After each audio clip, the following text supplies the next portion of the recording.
Bienvenidos y bienvenidas sean todos. Soy Piero Fernández Dávila, miembro del área de eventos y relaciones institucionales, y estaré a cargo de la entrevista de hoy.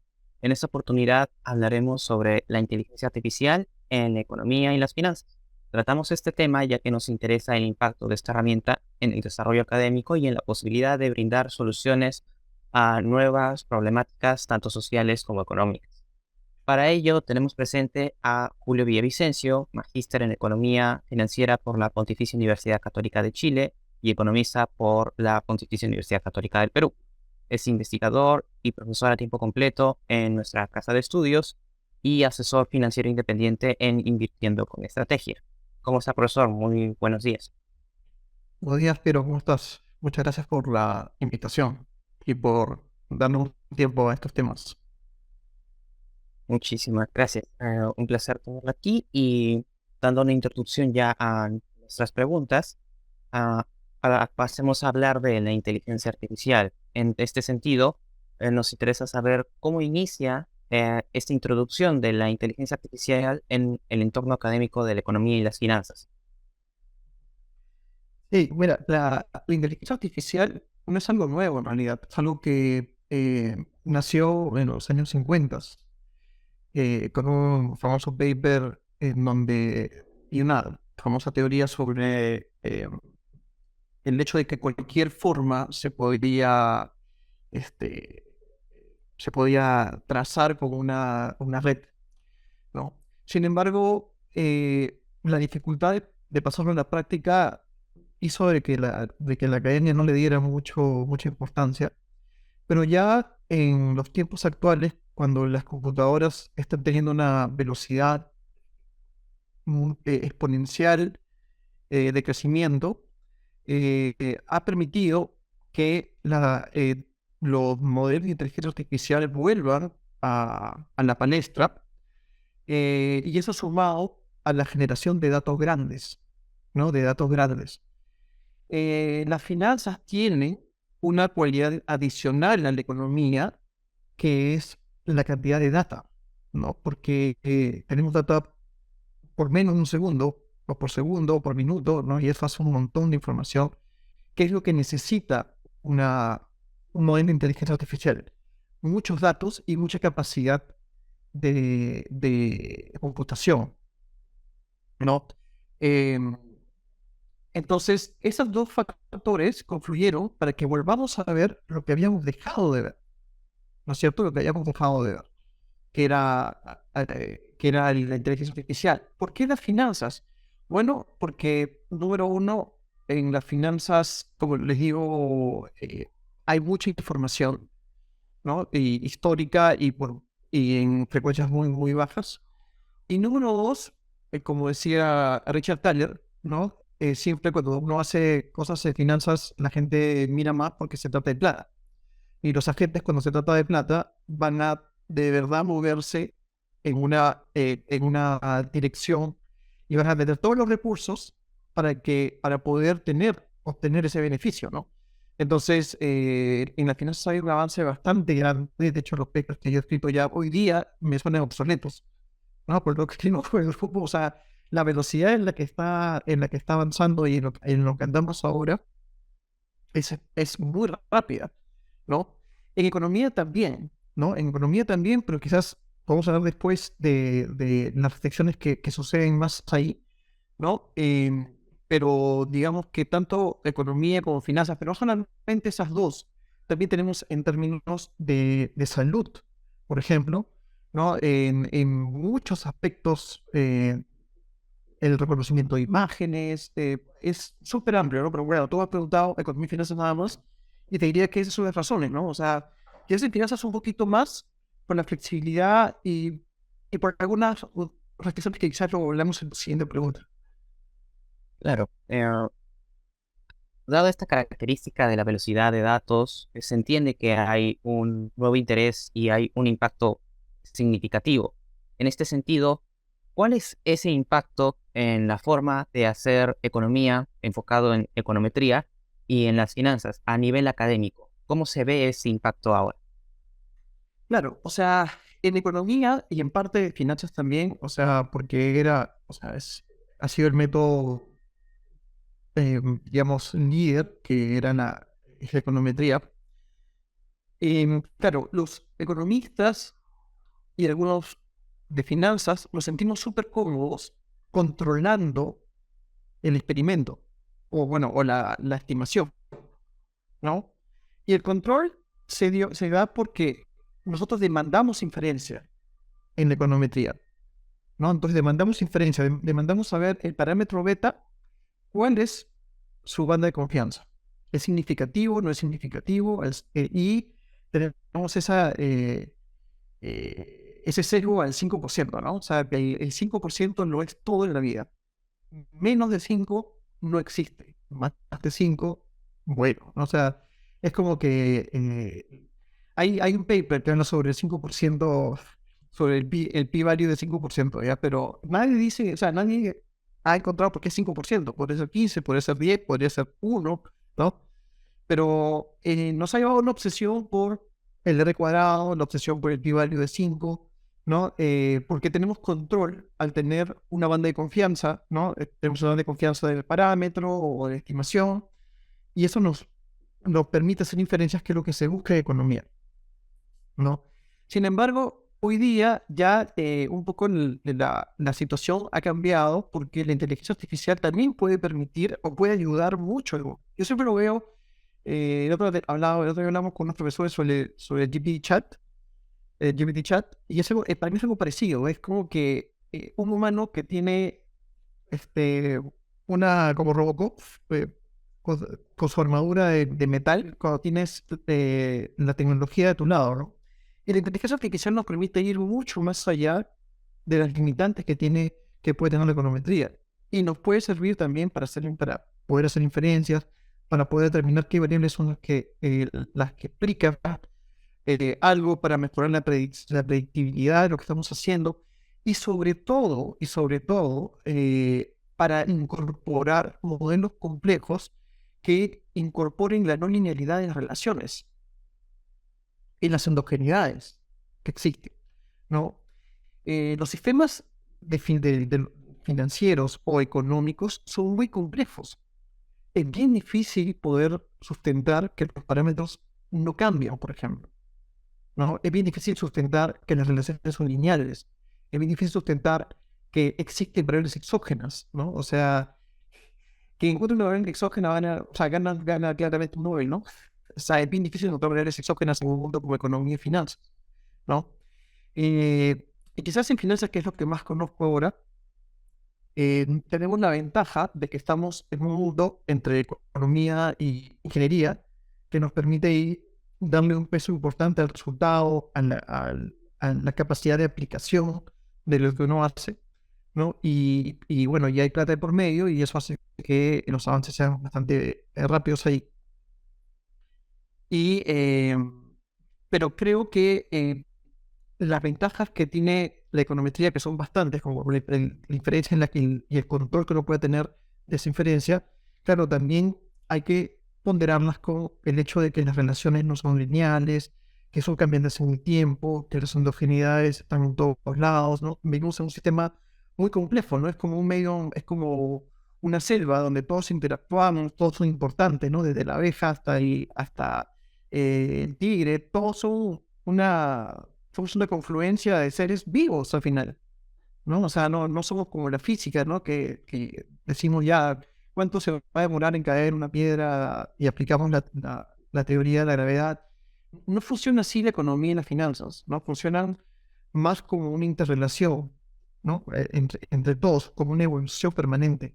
Y eso la inteligencia artificial puede ayudar mucho a reflejarlo, ¿no? Y eso es una ventaja. Pero yo creo que los dos son importantes, pero quizás en el tiempo, ¿no? La inteligencia artificial sea muy útil para los análisis, ¿no? Sobre todo para determinar variables explicativas, y las relaciones, y para modelar relaciones complejas.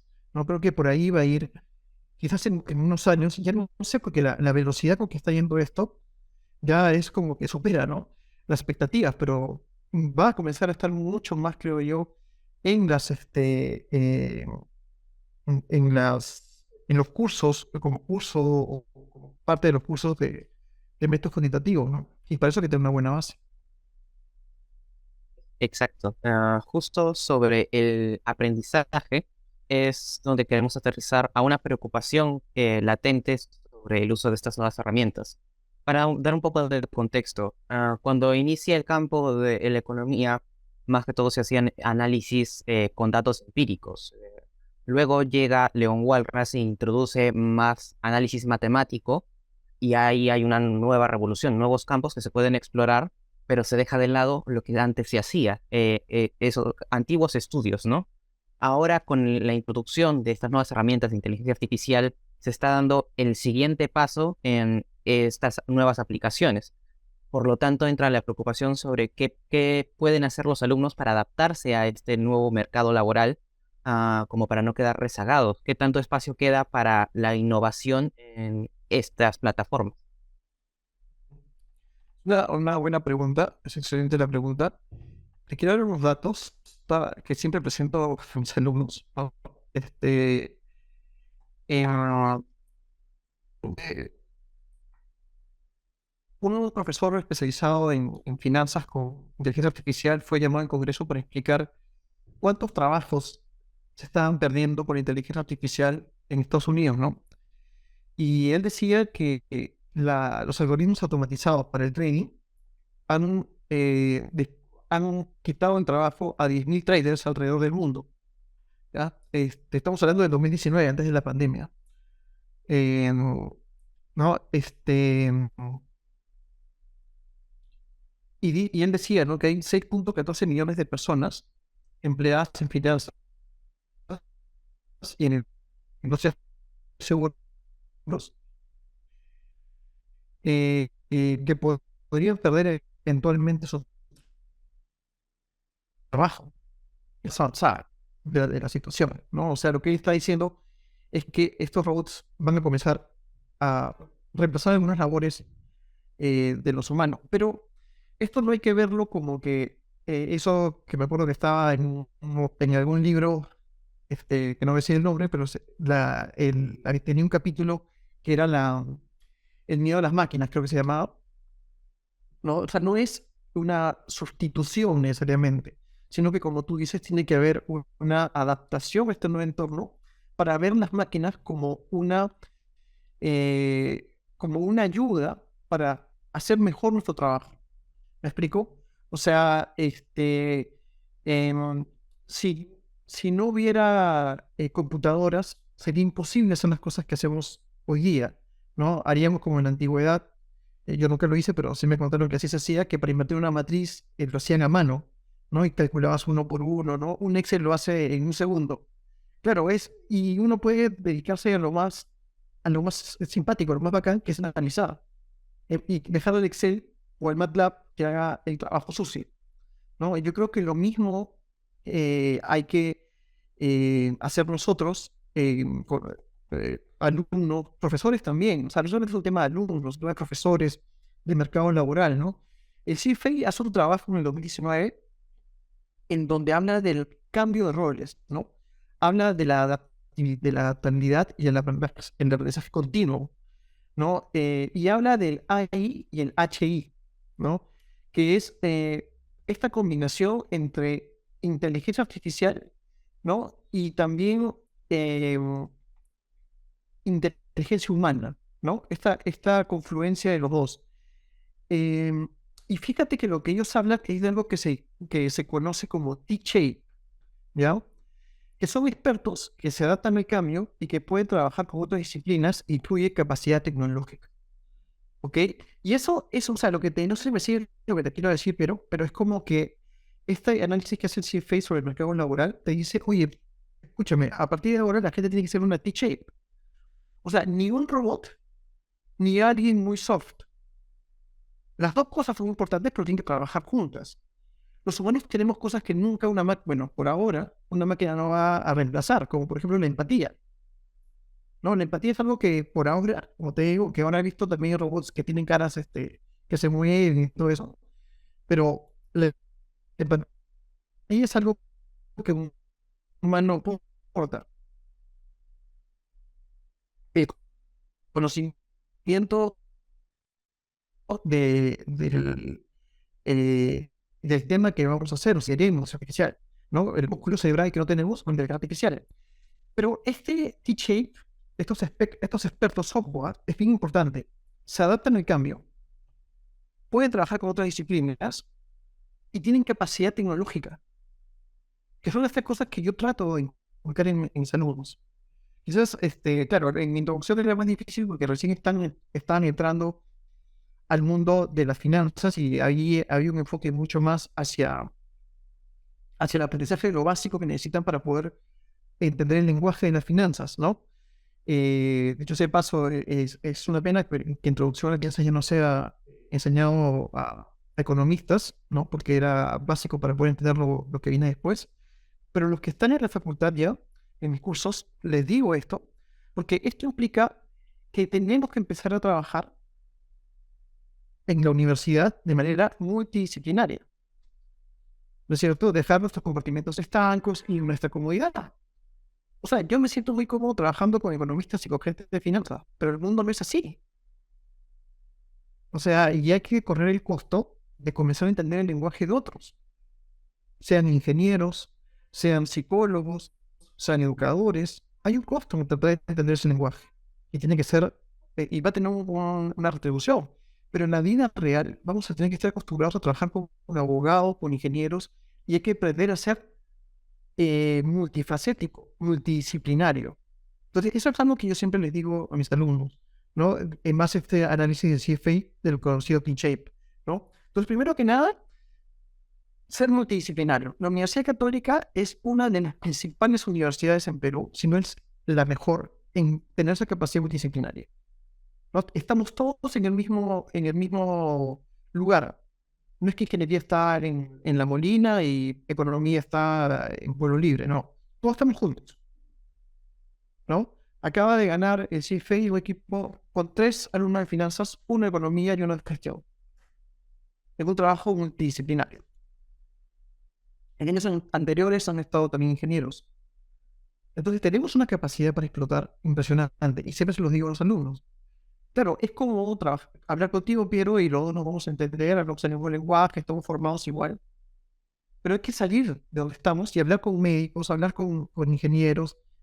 Y eso cuesta, pero una vez que aprendemos el lenguaje, ya hablamos fácilmente. Lo otro es la capacidad tecnológica, estar preparado para poder adaptarse a esa capacidad tecnológica y poder aprovecharla a nuestro favor, ¿no? Entonces, bueno, en finanzas por lo menos, y en economía también creo, tenemos curso de inteligencia artificial, tenemos el QLab, ¿no? Que fue una iniciativa de José Gallardo, ¿no? De Pepe Gallardo, espectacular, espectacular, que es meter inteligencia artificial de plano y los métodos cuantitativos en general, y de la inteligencia artificial en particular, al estudio de las ciencias sociales, ¿no? De ciencias sociales. Ya estoy hablando de economía ni de finanzas solamente, sino de ciencias sociales, ¿no? Tener esa capacidad. Entonces, ahí está el QLab, lo hizo él. También hay cursos que tenemos. Y hacia ahí vamos a ir, hacia ahí vamos a ir avanzando, ¿no? Lo que sí te diría es que, bueno, básicamente quisiera que te quedes con el T-Shape, que es este estudio del CFA, ¿no? Ser multidisciplinario, adaptarse al cambio, tener capacidad de adaptarse al cambio, eso también es bien importante. Y tener una capacidad tecnológica, ¿no? Perfecto. Justo esto queda como una recomendación para todos los estudiantes, ver cómo adaptarnos a estas nuevas herramientas. Y algo interesante que usted mencionaba sobre el tema de este aspecto multidisciplinario, también recordar, como usted mencionaba en una clase, cómo es que uno de los últimos premios Nobel de Economía terminaron siendo psicólogos al hablar de la economía conductual. Y justo es cómo se introducen nuevas áreas en donde antes no se pensaba, ¿no? Pero haciendo un paréntesis, hay que también hablar sobre cómo es que la cultura popular se relaciona con estas herramientas. Porque hay que recordar que aparte de ser estudiantes también somos seres humanos y las nociones que podemos tener sobre inteligencia artificial muchas veces vienen arraigadas a lo que podemos observar en el día a día. En ese sentido, ¿cuáles son los típicos errores al momento de aproximarse a la inteligencia artificial? Claro. Es una también buena pregunta porque, claro, a veces me ha pasado con alumnos en tesis sobre todo, o luego que me han dicho para conversar porque les interesó un tema particular o que fue en algún momento fue contigo también, ¿no? Ya después de de las clases y hablar de sus proyectos y todo eso. Y siempre veía una obsesión por el método, ¿no? Por el método, sea de econometría o sea de inteligencia artificial, para hacer la diferencia entre los dos, digamos, ¿no? Siempre obsesión por el método antes del método científico de investigación. Entonces, ahí yo creo que la gran fortaleza que tenemos eh, en economía y finanzas en la facultad es que tenemos un muy buen bagaje teórico de nuestra ciencia, ¿no? De la economía y de las finanzas. O sea, tenemos un buen bagaje y esa capacidad para conocer la realidad es lo más importante, ¿no? Conocer la realidad, encontrar un fenómeno que nos interese, que nos apasione, conjeturar algún tipo de pregunta y alguna hipótesis para poder responder al porqué de ese fenómeno, ¿no? Y poder hacer una conjetura, una hipótesis que nos permita responder. Y eso es lo más importante, ¿ya? O sea, un fenómeno, una situación que estemos buscando entender, comprender, una pregunta y una hipótesis que nos pueda ayudar a responder esa pregunta. En la cuarta etapa es cuando viene el método. Y un método puede ser muy bueno para resolver un problema, pero puede ser muy complejo para resolver otro tipo de problema, ¿no es cierto? Entonces, la inteligencia artificial o la econometría son herramientas que nos permiten eh, resolver o probar una hipótesis, pero de ninguna manera va a funcionar que el método en sí mismo nos dé las respuestas. Eso no, eso nunca va a pasar. O sea, no, un código es una hoja en blanco, llena de instrucciones, pero quien da las instrucciones es lo más importante y cómo las da, y el conocimiento que tenga sobre el mercado, ¿no es cierto? O sea, hay mucho trabajo que vi donde se dice, voy a aplicar este método, esto es lo que quiero hacer, pero los resultados son malísimos porque están fijándose en el método, pero cuando uno se fija solamente en el método puede cometer errores, ¿no? Como por ejemplo un sobreajuste, ¿no? Que dice, no, mi método es espectacular. Yo puedo predecir con factores de riesgo el retorno del S&P y miren, mi backtest es espectacular, tengo 10.000% de retorno, ¿no? Y cuando haces la prueba fuera de muestra, te sale menos 10.000, ¿no? Y eso me ha pasado con bastante gente que se me ha acercado a preguntarme sobre los papers, sobre lo que proyectos están haciendo para poder predecir retornos de activos. Y siempre le digo lo mismo, ¿no? O sea, lo que estás haciendo estás sobre estimando y eso hace que estés modelando el error, ¿no? Y si vuelves el error a la hora que quieras predecir fuera de muestra, va a ser un desastre, ¿no? Hay unos papers que pongo a mis alumnos también famosos sobre em, todos estos errores que han habido en la historia de las finanzas tratando de predecir y de tener los factores de riesgo perfectos y usar los métodos más avanzados que al final no han servido, han sido un fracaso, o esos fondos no han tenido éxito, porque en vez de enfocarse en lo que subyace, la teoría que subyace el movimiento, se ha enfocado solamente en el resultado. Entonces, lo primero, el gran error que se comete es obsesionarse con el método y con el resultado, y no con la teoría que explica el movimiento de las cosas, el movimiento de las variables y su interrelación. Eso es lo más importante. Y eso está en la cabeza de los economistas, en la cabeza de los que hacemos finanzas. Por eso es tan importante poner la economía y las finanzas por delante. Por nada, el curso de econometría no se llama estadística, se llama econometría, justamente porque primero está la economía y después la metría, ¿no? Entonces, lo mismo con la inteligencia artificial. La inteligencia artificial puede llegar a ser un arma de doble filo si no está bien orientada, ¿no? Entonces, primero es la teoría, armarla. Hay el típico caso en el Flash Crash, donde muchos robots comenzaron a volverse locos y comenzaron a vender, generaron una caída muy fuerte. Pero había uno donde se le había metido una estructura financiera en donde tenía que entender que la liquidez cuando subía demasiado podía tener un impacto no lineal, ¿no? Pero había un modelo detrás que hablaba sobre el trading, sobre las interrelaciones entre las variables, y el hecho de tener este modelo dentro permitió de que cuando hubo el flash crash, en vez de vender o en vez de ir disparado, no lo hiciera.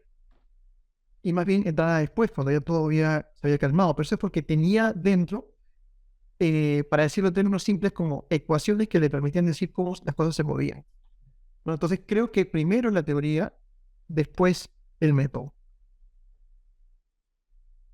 Excelente. Muchas gracias justamente por este contexto. Es fundamental saber que no es que la herramienta debe primar sobre lo que conocemos, sino cómo en la teoría también nos ayuda a aplicarlas mejor. Y ahora, respecto a este punto, justo llegan las preguntas más específicas, ¿no? ¿Cómo es que la inteligencia artificial ah, ah, podría tener algunos efectos que se encargan justamente de ver el tema de las pólizas, asegurarse, digamos, de ciertos factores de riesgos para los asegurados? Y en ese sentido, la inteligencia artificial se está introduciendo también para ver el tema de predictibilidad. Entonces, en este sentido, siendo una máquina también carece de empatía y otros factores que usted nos había mencionado. Entonces, ¿cómo es que estas herramientas pueden, digamos, tener dilemas éticos justamente en estas áreas tan importantes cuando se trata de seguros? Por ejemplo, podría plantearse en los casos en los cuales la predicción realizada por una inteligencia artificial indique que hay más factores de riesgo y por lo tanto se suban determinadas pólizas, lo cual sí termina afectando a determinados sectores de la población. ¿Es esta preocupación válida y cuáles son las implicancias éticas entonces de utilizar la inteligencia artificial? Ujú. Claro. A ver, uno de los problemas, o sea, la inteligencia artificial en sí está hecha para predecir, como su primera función, ¿no? A pesar de que, como te digo, ahora se está pasando a otro tipo de funciones dentro de la economía y las finanzas, su primera función es la predictibilidad, y por eso está deseada. Pero esa predictibilidad tiene que controlar los sesgos, ¿no es cierto? Porque la información que está usando es una información que tiene ciertos sesgos históricos, o puede estar sobreajustando la predicción y al final vamos a tener un resultado muy malo. Entonces, número uno, creo que los métodos que se usan tienen que ser liderados por un humano que tenga como dije, un fenómeno, una pregunta, una hipótesis, una teoría, y esto ayude a probarlo. Pero no puede agarrar y decirse, voy a aplicar el método tal para calcular las primas. No, tiene que haber una teoría que diga cómo lo voy a hacer, cuáles son las restricciones en el hiperplano, dónde está dónde está el universo donde voy a buscar, ¿no? No voy a buscar algo que no tiene sentido, ¿no? Entonces, el típico ejemplo es si yo tomo información de cierto sector eh, que no pagaba en los 70s, pero que ahora ya cambió y ahora sí paga, ¿no? Entonces el modelo, si toma de los 70s, va a pensar de que esas personas no pagan, porque durante 30 años no pagaba, pero ahora sí paga. Entonces hay un sesgo que hay que controlar, ¿no? La ética eh, no hay que confundirla con las finanzas y la economía, ¿no? O sea, la ética viene sobre la justicia, ¿no? Lo que es justo, y eso tiene otro tipo ¿cómo se llama esto? De factores, ¿no? Que podemos hablar todo un día sobre el tema. Eh, lo que sí se puede ver es cuáles son los fundamentos para decir que, por ejemplo, yo que soy mayor que tú, tengo que pagar una prima mayor por por un seguro de vida que tú, o un seguro de salud. Pues seguramente yo voy a enfermar más que tú, ¿no es cierto? Eh, lo mismo, ¿no? Si un auto es muy común, entonces es muy probable que su prima sea mayor que un auto que no es muy común, porque los autos comunes no suelen robar, ¿no? Una persona que es fumadora tiene que tener una prima mayor que una persona que no es fumadora. Eso no significa que no sea ético que una persona fumadora tenga una prima mayor. Tiene una justificación, ¿no? Tiene una justificación por lo cual es así. Entonces son cosas distintas, ¿no? No lo confundamos, ¿no? Acá estamos hablando de qué es lo que financieramente determina el valor, ¿no? Lo que no puede pasar es que algo que cuesta un sol lo vendan a 30 soles, ¿no? Eso sí es diferente, ¿no? Entonces, de inteligencia artificial estamos viendo la fundamentación de el precio de un producto, en el caso del que tú estás comentando, pero tiene que haber una justificación de por qué la inteligencia artificial está arrojando algo. Probablemente encuentra que las personas que son fumadoras tienen una probabilidad de cáncer mucho mayor de los que no lo somos.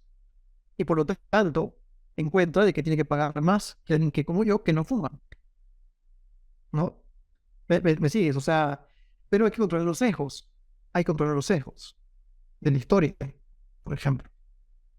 Sí, en efecto, justo se abren nuevas líneas de análisis. Antes justamente tampoco se aplicaba esto y llevó justamente a que existieran nuevas regulaciones sobre, por ejemplo, el acceso a determinados productos. O sea, ahí es donde se inician leyes anti-tabaco, anti otros productos, ¿no? Pero, o sea, yo lo veo al revés, porque yo lo veo como que la inteligencia artificial va a permitir que más gente pueda acceder a estos productos y pueda entenderlos, ¿no? Y pueda entenderlos, ¿no? Y pueda agarrar un chat como sin hacer propaganda a GPT Chat y puedas preguntar y puedas informarte siendo algo un poco, digamos, más oficial, cuando se haga algo más oficial, ¿no? No puedes tener mucho más acceso a información de la que tenías antes. Entonces la inteligencia artificial también puede ayudar a la democratización de la tecnología con la participación de personas naturales en el mercado de valores, puede ayudar a abrir muchas cajas negras que antes lo eran y que la gente no podía acceder porque era algo muy complejo. La inteligencia artificial puede ser la vida más fácil, por eso que haya más acceso, más bien. En efecto, justo, gracias por la reconexión. Y ciertamente hay ahora nuevos desafíos, los cuales todavía están resolviendo sobre la marcha. Y con respecto a eso, nos interesa saber cuáles son las futuras aproximaciones de el uso de la inteligencia artificial. ¿Cómo usted ve que estas herramientas se van a seguir usando de aquí en el corto plazo, en el mediano plazo? Mira, yo creo que es como todo, ¿no? Hay como un overshooting y luego vuelve, ¿no? Pero, claro, pero el nivel ya es otro, distinto al original, ¿no?